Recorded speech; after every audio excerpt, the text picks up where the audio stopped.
안녕하세요. 부산부동산 스타입니다. 네, 주간 브리핑 조금 뒤늦게 화요일날 수요일날 오전에 올라가게 되네요. 영남 지방이 조금 안 좋고 나머지 조금 더 살아나고 있는 분위기. 제목은 이제 바닥에 날려고 합니다. 이제 제목도 이제 붙이는 것도 너무 힘듭니다. 네, 매물은 거짓말을 못한다. 이 제목을 한번 살펴볼게요. 자, CME 패드워치에 들어가면 나옵니다. 한 달 전만 해도 미국이 금리 인상할 확률은 50%를 넘지 못했어요. 근데 오늘은 어떤가요? 96.8%까지 치솟아있습니다. 이 말인즉슨 내일인가요? 네. 아니 오늘인가요 이제?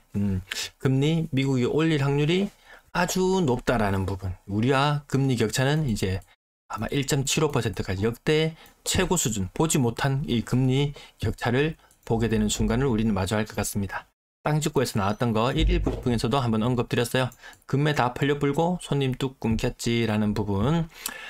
작년에 10년 중에 최악이다 싶을 정도였는데 올해도 비슷합니다. 예, 조금 금매 싹 팔리보고 나니까 손님이 뚝 끊겼어요.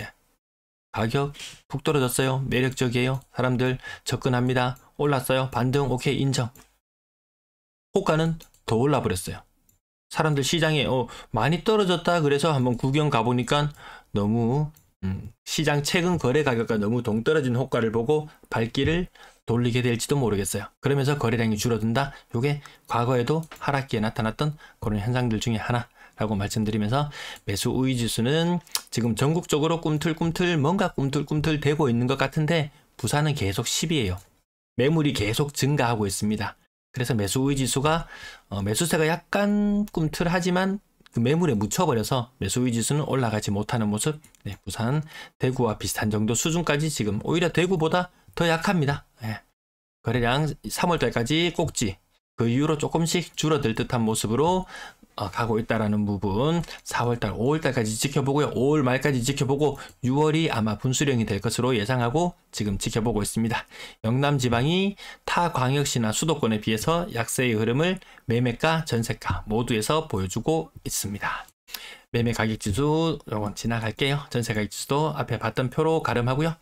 신고가 비율 높게 나오는 현상, 지금 부산이 타 광역시 대비 압도적으로 신고가가 나오고 있어요. 아파트 한 2년 차만 되면 이제 팔아치웁니다 이제. 그래서 이게 신고가 혹은 신규 거래, 신규가 혹은 신고가 혹은 신규 거래 뭐 이렇게 비슷하게 묶어져 있어 많아 보이지만 알맹이는 들여다보면 별거 없네, 이런 느낌 아마 받으실 것 같아요. 제가 1년 전쯤에 이맘때하고 지금하고 많이 비교할 수밖에 없는 것이 주간 거래량으로 보시면 대선 이후에 엄청난 기대감을 안고 했죠. 막 재건축부터 시작해서 거래 제법 터졌습니다. 어떻게 됐나요? 아무 시장이 다 같이 좀 침체 국면으로 확 접어들어 버렸죠. 이번에는 특례 보금자리론 투입되고 나서부터 주간 거래량이 폭발적으로 늘어나기 시작했어요. 근데 왠지 쌍봉 느낌 나지 않나요? 이 상태로 한 2개월, 3개월 이렇게 쭉 흘러내린다면 이때와 별반 다를 거 없을 것이다. 1년 전에 이맘때와 크게 다르지 않을 것이다. 이런 전망을 하면서 내용을 살펴보고 있습니다.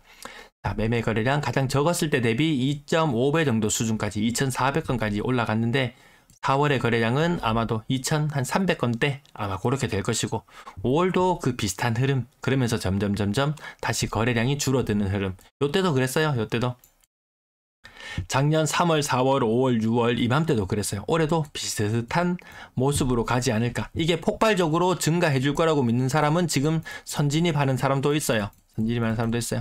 10년의 상승을 끝내고 이제 뭐 1년, 2년이 채 되지 않은 하락을 경험하고 또다시 이런 폭등을 마주할 것이다 라는 것은 너무한 거 아닌가요? 네, 가장 크게 확대를 해봐도 일단 3월달까지는 피크, 3월달까지는 일단 전국적으로 피크. 왜 그렇게 보느냐 하면 서울의 거래량이 심상치 않게 다시 줄어들고 있어요. 인천 또한 마찬가지입니다. 지금 이렇게 비교해 보시면은 4월달 말까지 거래되었던 거 곱하기 2하면 한 2,700 정도 되죠. 2,700 정도 됩니다. 인천의 거래량 곱하기 2하면 한 2,600 정도 돼요. 인천이 시름시름 다시 줄어든다. 그러면 수도권이 힘을 못 쓴다? 지방이 더 치고 나간다? 이렇게 보지는 않습니다. 같이 전국이 다 동조화되어서 흐름이 그렇게 이어가고 있습니다. 인구 1,000만으로 환산해 봤을 때 부산의 거래량이 최악이더라. 4월의 거래량 최악이더라. 조금 더 확대해 놓고 봐도 부산의 그 파란색, 진한 파란색이 이 밑에 내려와 있어요. 그렇게 거래가 많이 활발한 모습은 아닙니다. 그냥 인구빨, 아파트 전체 개수빨 뭐 요 정도의 느낌으로 보시면 될 것 같고요. 그러면 전세라도 대단히 활발한가 놓고 봤을 때 대구보다는 훨씬 활발한 거 인정. 인천보다는 인천에 미치지 못하죠. 그래서 인천과 이 부산을 견주어 봤을 때 제2의 도시는 이 부동산 시장 이 차트의 흐름만 봐서는 이미 인천이 제2의 도시 느낌이 날 정도입니다. 네, 인구 1000만으로 놓고 전세 거래량 환산해 봤을 때 부산은 아래쪽이에요. 인천이 더 위쪽, 더 활발하다라는 것을 보실 수 있을 것 같습니다. 근래 분위기 조금 살아나는 대전, 전세 매물도 많이 줄어들었고요. 전세 거래도 광역시 인구 대비 굉장히 활발한 편이죠. 인천은 인구가 늘어나니까 활발하고, 대전은 세종시의 반등, 그와 더불어서 조금 거래량이 조금 더 활발해 보입니다. 전세 거래도 팡팡 터지고 뭐든지 많이 거래가 일어나야지 시장 분위기가 좋다 할 것인데요. 지금 부산의 매물은 지금 역대 최고치 수준에 올라와 있어요. 그래서 제가 이번 제목을 매물은 거짓말을 안 한다. 전세는 사실 거짓말을 할 수 있어요. 전세는 매매로 내놨는데 하도 안 팔리니까 전세로도 내놓고 월세로도 내놓고 합니다. 그 시장 분위기 괜찮아졌어요. 야, 전세 할 필요 없겠네. 매매만 해도 충분히 해소되겠네 라고 생각하면 전세 매물은 걷어들일 수 있어요. 팔려고 하는 사람들 갑자기 매매를 접고 전세를 내놓는다? 이것도 가능한 시나리오긴 해요. 근데 지금 시장에서는 매매 매물이 다 늘어나고 있다는 거죠. 인천도 그 분위기가 괜찮다는 인천도 매물은 역대 최고 수준으로 올라와 있어요. 그리고 나머지 인구가 조금 적은 광역시 3개를 보더라도 역대 최고치의 매물 수준까지 올라와 있습니다. 여전히 팔려고 하는 사람이 많다. 거짓말은 못한다. 라는 부분 매물 파트에서 한번 살펴봤고요. 1000만으로 환산해 놓고 봤을 때 대구에 미치지는 못하지만 이것도 언제 역전될지 모릅니다. 대구는 정말 미분양이면 미분양, 전세 물량이면 전세 물량, 월세 물량이면 월세 물량 워낙 심하기 때문에 근데 거기에 거의 버금갈 정도의 모습이 부산, 인천은 저 아래쪽에 있거든요. 인천은 인구 1000만으로 환산했을 때 매물 여전히 많다라는 부분, 전세 매물 많이 소진되었지만 여전히 많습니다. 여전히 많다라는 부분 다시 한번 기억해 두시면 될 것 같고요. 2년 전쯤으로 한번 돌아가 볼게요. 23년 4월, 21년 4월 달쯤으로 돌아가 보면요. 이맘때죠, 이맘때. 부산의 전세 매물이 몇 건 수준이었냐면 6,000건 수준이었습니다. 6,000건. 지금은 몇 건이죠? 지금은 15,000건 수준이에요.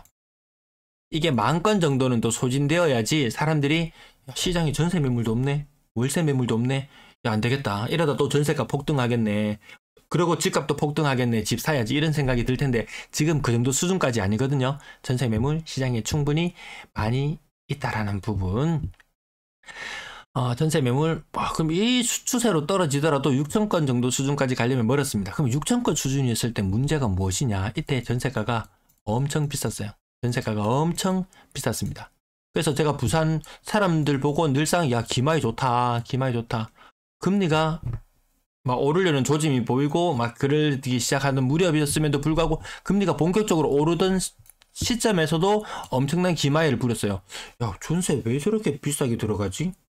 이런 느낌이 들 정도였거든요. 그 말인즉슨 이때 비싸게 전세 들어갔던 사람들 또 2년차가 도래하는 시점이 되면은 전세 시장 또 대혼란이 일어날 수 있다라는 부분까지 말씀을 드리고요. 자, 1000만으로 환산해 놓고 봤을 때 대구나 부산이나 도찐 개찐이다 라는 부분. 한동안 대구의 전세 물량을 부산이 살짝 추월한 적은 있었어요. 인구 1000만으로 환산했을 때 부산이 더 많았던 적이 있었어요. 지금은 대구가 더 많아요.